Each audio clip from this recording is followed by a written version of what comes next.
We're going out in this, yay! I think there could be a serious lack of actual video for this today, because last time I took my phone out during the day and it was like this, the phone got waterlogged and I almost lost my phone.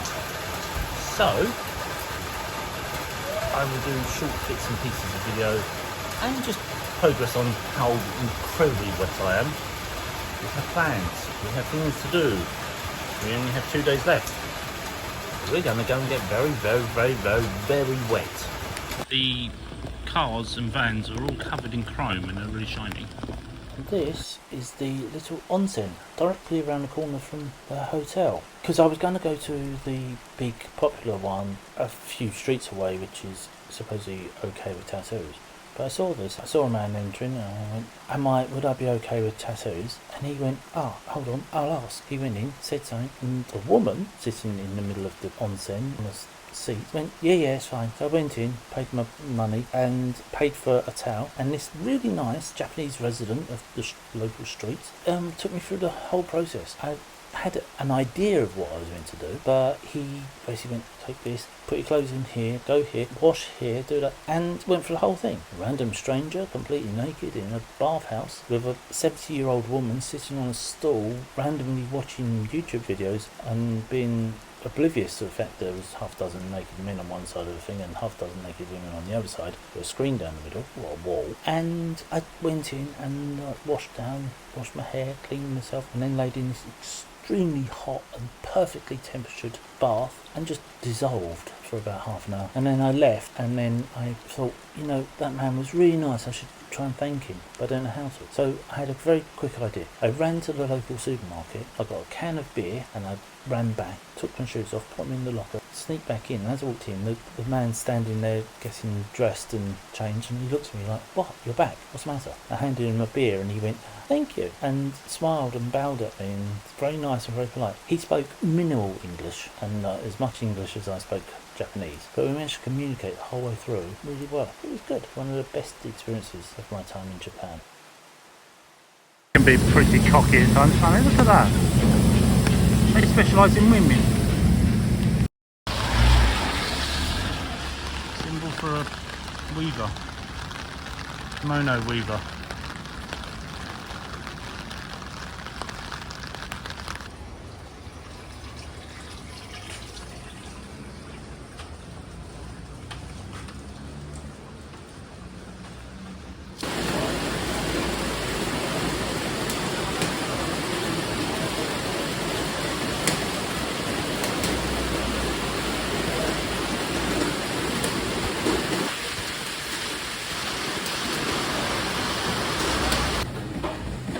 We need our cold soaking wet day. Eventually the rain did stop and it turned out quite nice. So we headed to Akihabara and back to this location to find the Maids Dreaming Cafe, which held a few surprises, most notably second floor being a laundrette and pawn shop. First floor looked like this. An interesting place, but for a full review, see the blog.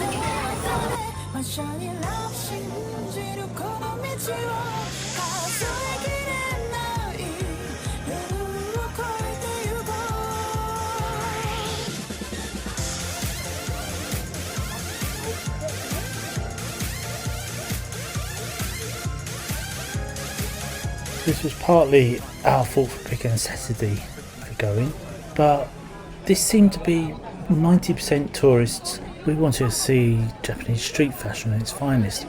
The punks, the lolitas, the alternatives and all of that. It didn't exist. Or did it exist? Gachapon. Lots of gachapon. It just didn't seem real. It seemed really fake. It was really pushy, really in your face, come in, buy this, do this. We saw very few alternative hair colours, punks, or even Lolitas, but that was it. And it just felt really fake. It felt like Camden in London. It just didn't feel right. So another disappointment.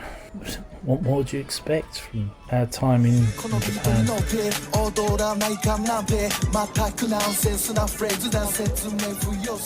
whatever that is up there, the queue goes up 3 lanes and then all across.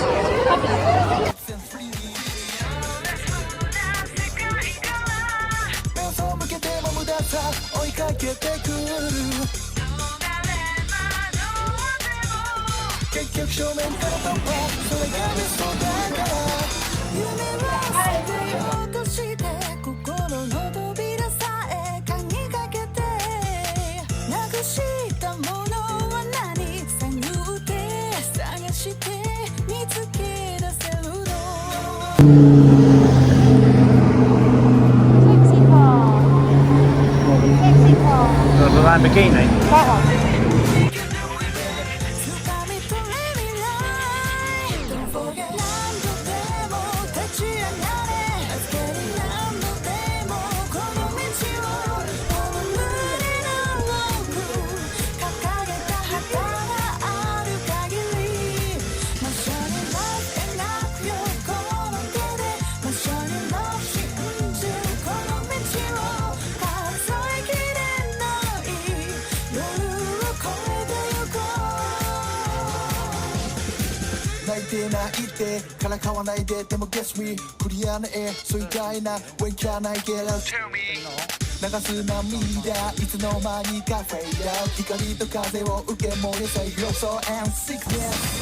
Keep, which is Itzy's sponsorship thing.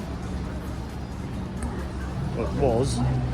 The man in the glasses is Robin of Tokyo Fashion, someone I've wanted to meet for a long time, and then I met him and I kind of wish I hadn't. Don't they always say don't meet your idols?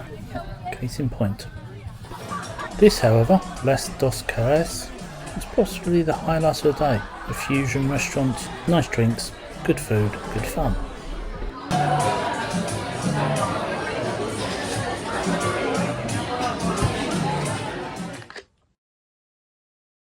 And then a little near pitch black dive bar called the Half Moon to round off the day.